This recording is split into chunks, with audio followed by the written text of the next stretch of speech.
নমস্কার বন্ধুরা, শুভ সকাল। মিস্টার অ্যান্ড মিসেস বর্মন থেকে আমি উত্তমা বর্মন আছি আপনাদের সাথে। ওয়েলকাম করছি আমার নতুন ভিডিওতে। দেখেন আজকে সকালে কত পরিমাণে কুয়াশা পড়ছিল। এখন বাজে সকাল 8:30 আর দেখেন কি পরিমাণে কুয়াশা, কোনো কিছুই দেখা যাইতেছে না। যাই হোক, কেমন আছেন আপনারা সবাই? আশা রাখছি যে যেখানে আছেন সবাই খুব ভালো আছেন, সুস্থ আছেন, আর আমরাও আপনাদের দোয়া, ভালোবাসা এবং ভগবানের আশীর্বাদে ভালো আছি। তো বন্ধুরা, আবারও নতুন একটা ভিডিওতে আপনাদের সবাইকে ওয়েলকাম করতেছি। আশা রাখছি শুরু থেকে শেষ পর্যন্ত সবাই আমার পাশে থাকবেন। তো যাই হোক, দৃশ্য দেখে অফ ক্যামেরাতে অনেক কাজকর্ম করে নিয়েছি, আর এখন বাজে মোটামুটি 11টার মতো। সৃষ্টি স্কুল থেকে চলে আসছে, তো ভাবলাম ও যেহেতু স্কুল থেকে চলে আসছে তাহলে একটু চাটা করে খেয়ে নিই, কারণ আমার তো একা একা চা খাইতে ভালো লাগে না। তো একটু চা করে নিচ্ছি, 3 মা মেয়ে মিলে খেয়ে নিব। আর ওর বাবু তো অফিসে চলে গেছে। তো সৃষ্টি রাত্রি ওদেরকে আজকে দুধ চা দিব না, একটু লাল চা দিব, ওদের একটু ঠান্ডা আছে, আর আমি একা যেহেতু আমি একটু দুধ চা খাবো। আর সৃষ্টির বাবুর জন্য একটু রেখে দিব, আসলে পরে সৃষ্টির বাবুকে দিয়ে দিব। এখন না সকালে এত পরিমাণে কুয়াশা পড়ে আর কি, 3-4 দিন যাবৎ কি বলবো, দেখলেনই কুয়াশার কি পরিমাণ দৃশ্য আর কি। 8:30 বাজে, তখন এত পরিমাণে কুয়াশা ছিল। যাই হোক বন্ধুরা, প্রত্যেক দিনের মতো আমার প্রিয় বন্ধুদের কাছে আমি একটা রিকোয়েস্ট করে নিচ্ছি। তো আপনারা কে বা কারা আমার সাথে আছেন আমি জানি না, আপনারা যারা আমার সাথে থেকে থাকেন, তো প্লিজ আপনি যদি ধৈর্য সহকারে আমার ভিডিওটা দেখে থাকেন আর একটা লাইক দিতে ভুলে যান, দয়া করে একটা লাইক দিয়ে দিবেন, কারণ আপনার একটা লাইক আর একটা কমেন্টসই পারে আমাকে অনেক বড় একটা উপকার করতে। আর আমার ভিডিওর কোথাও কোনো অংশ যদি আপনাদের কাছে বিন্দু পরিমাণ ভালো লাগে থাকে, আপনি যদি চান আমার এই ভিডিওগুলো প্রত্যেক দিন দেখতে, তাহলে আমার চ্যানেলটাকে সাবস্ক্রাইব করে রাখবেন, যাতে ভিডিও দেওয়া মাত্রই আপনার কাছে নোটিফিকেশন পৌঁছে যায়, আপনি আপনার সময় সুযোগ অনুযায়ী আমার এই ভিডিওটা দেখে নিতে পারেন। আর যারা অলরেডি প্রতিনিয়ত আমাকে এই কাজগুলো করে সামনের দিকে এগিয়ে নিয়ে যাচ্ছেন, আপনাদের সবাইকে জানাই অসংখ্য অসংখ্য ধন্যবাদ। নরম হয়ে দিব, নরম হয়ে দিয়েছে। রান্না করব, কি দিব তোমার ইচ্ছা।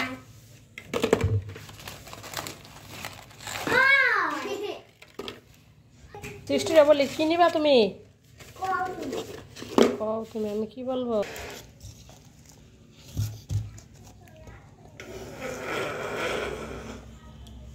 চাটা খেয়ে চলে আসলাম রুমগুলো গোছানোর জন্য। অনেক তো বেড়ানো হইলো, তারপর পিকনিক করা হইলো। এবার সংসারের দিকে মন দিয়ে, সংসারে অনেক কাজকর্ম পড়ে আছে।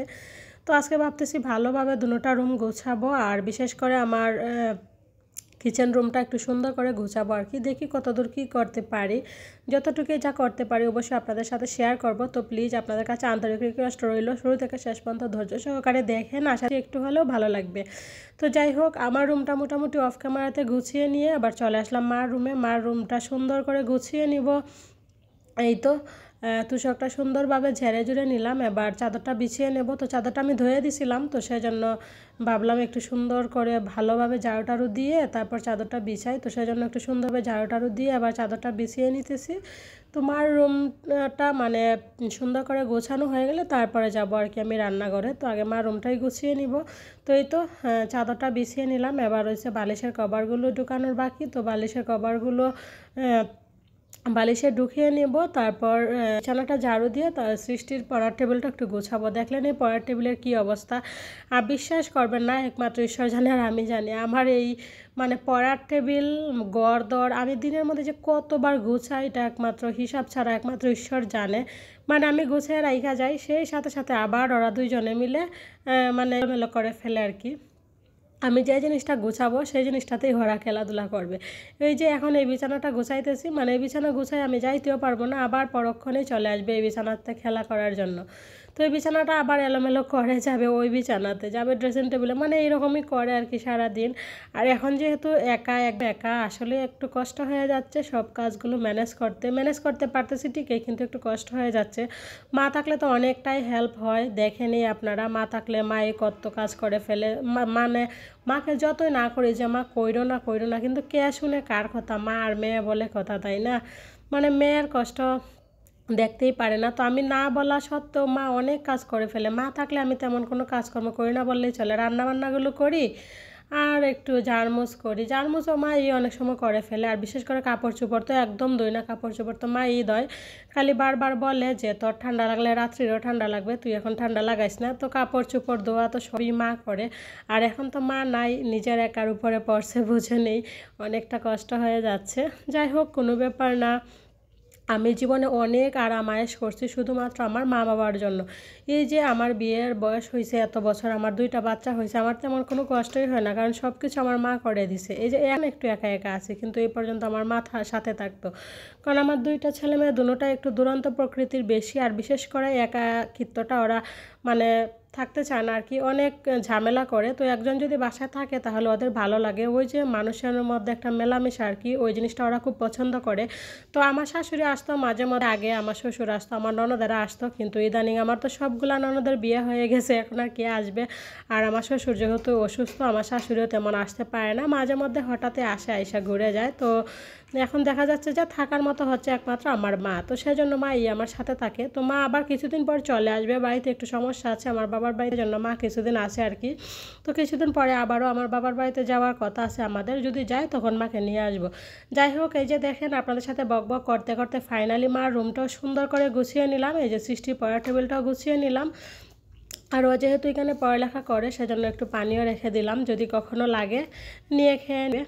তো চলেন আমার রুমটা একটু এক ঝলক দেখিয়ে দিই। এই যে দেখেন আমাদের রুমটাও গোছানো হয়ে গেছে, মার রুমটাও গোছানো হয়ে গেছে। এবার চলে যাবো আমি রান্নাঘরে। তো আসলে রান্নাঘরে যখন গেছিলাম, রান্নাঘরে কিন্তু বলতে গেলে আমি বিকালেই আসছি আর কি, দুপুরে রান্নাবান্না কমপ্লিট করে তারপর চলে আসলাম রান্নাঘরে।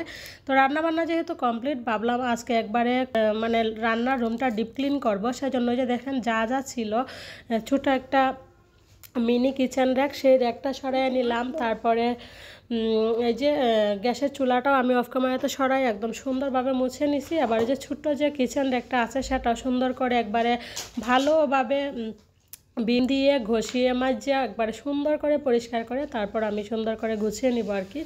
সেজন্য যে দেখেন খুব সুন্দর করে একদম ভালোভাবে ডিপ ক্লিন করে নিতেছি সব কিছু।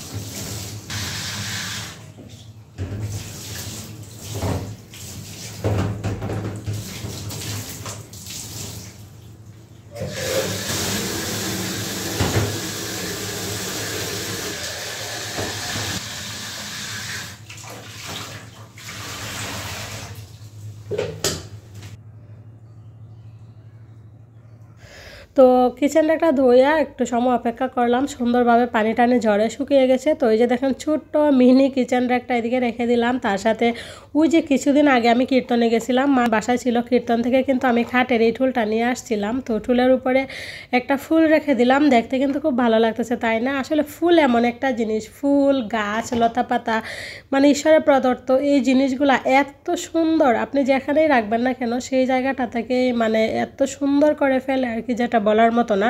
হোক সেটা আর্টিফিশিয়াল কিংবা একদম রিয়েল, তবে সৌন্দর্য কিন্তু একই তাই না? তো দেখেন এই জায়গাটাতে ফুলটা রাখাতে কত সুন্দর লাগতেছে, জায়গাটার লুকটাই যেন একদম চেঞ্জ হয়ে গেছে।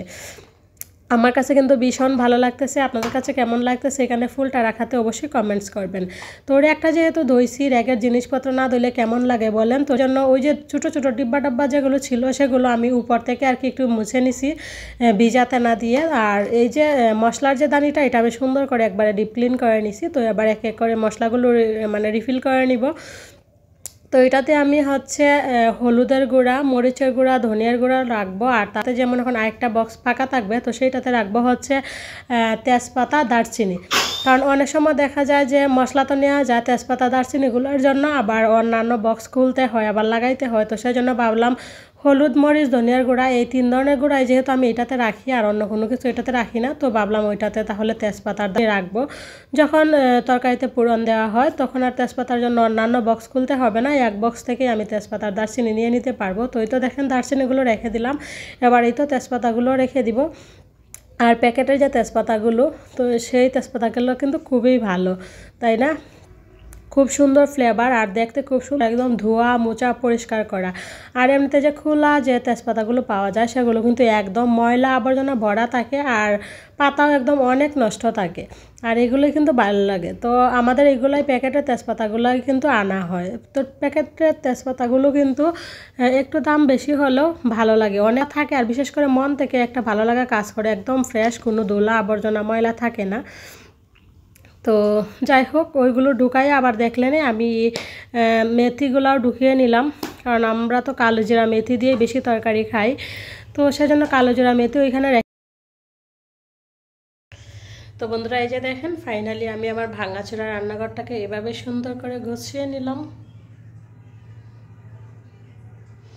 জানি না কেমন লাগতেছে, আমার কাছে তো ভালোই লাগতেছে। তো প্লিজ আপনারা একটু কমেন্টস করে জানাবেন কেমন লাগতেছে, জানতে পারলে আমার ভালো লাগবে, আমি উৎসাহিত হব আরও নতুন নতুন ভিডিও তৈরি করার জন্য। তো চলেন আবার যাই ডাইনিং টেবিলটা একটু গুছাবো। রান্নাঘর তো গোছানো হয়েই গেল, এবার চলে আসলাম ডাইনিংটাকে একটু ঝেড়ে মুছে নেওয়ার জন্য। তো ভাত খাওয়ার পরে যদিও মোছা হয়, তারপরে এখন ভাবলাম যেহেতু একটু সময় আছে একটু মুছে নেই। আমরা মহিলা মানুষ বলে কথা, আসলে আমরা একটু নোংরা দেখতে পাই না, ভালো লাগে না। তো সেজন্য ভাবলাম ডাইনিং টেবিলটা একটু সুন্দর করে মুছে টুছে, আর বিশেষ করে এই যে লবণ ছিল না লবণদানিতে, তো লবণদানিটা সুন্দর করে ধুয়ে দিয়েছিলাম, এখন দেখি পানি ঝরে শুকিয়ে গেছে। তো ভাবলাম লবণ একটু নামিয়ে নিই আর তার সাথে সুন্দর করে টেবিল মুছে রাখি, আর কি দেখতে ভালো লাগে। তো সেজন্য ডাইনিং টেবিলটা মুছে নিচ্ছি। আর বুঝে নেই বাসায় যদি 4-5 দিন না থাকা হয়, আর তার সাথে আসছি পর থেকেও তো একটু ঝামেলার মধ্য দিয়ে যাচ্ছে। আবার এই যে গেল পিকনিক, সব মিলিয়ে আসলে বাসাগুলা প্লাস বাসার জিনিসগুলো আসলে ক্লিন করা ছিল না, তো সেজন্য একটু সুন্দরভাবে ডিপ ক্লিন করে নিতেছি। তো যাই হোক, ডাইনিং টেবিল গুছিয়ে আবার চলে আসলাম আমার কিচেন র্যাকটাতে। তো কিচেন র্যাকে যে কতগুলো জিনিস ছিল আর কি, কাপ প্লেট, সেগুলো সুন্দরভাবে ধুয়ে নিচ্ছি, ধুয়ে নিয়ে আবার এক এক করে রেখে দিচ্ছি। তো আসলে পরিষ্কার থাকলে না নিজের চোখের শান্তি আর বিশেষ করে মানসিক একটা শান্তি লাগে, আর না একটু পরিষ্কার না থাকলে, অগোছালো থাকলে নিজের মন থেকে শান্তি পাওয়া যায় না, মনে হয় যেন আমি মানসিকভাবে অনেকটা অসুস্থ হয়ে যাচ্ছি, সেরকম একটা ফিলিংস কাজ করে। এই যে পরিষ্কার করে নিলাম সব কিছু, হয়তো শারীরিক একটু কষ্ট হচ্ছে কিন্তু মন থেকে কিন্তু ভীষণ ভালো লাগতেছে। তো যাই হোক, আজকের মতো বাই বাই।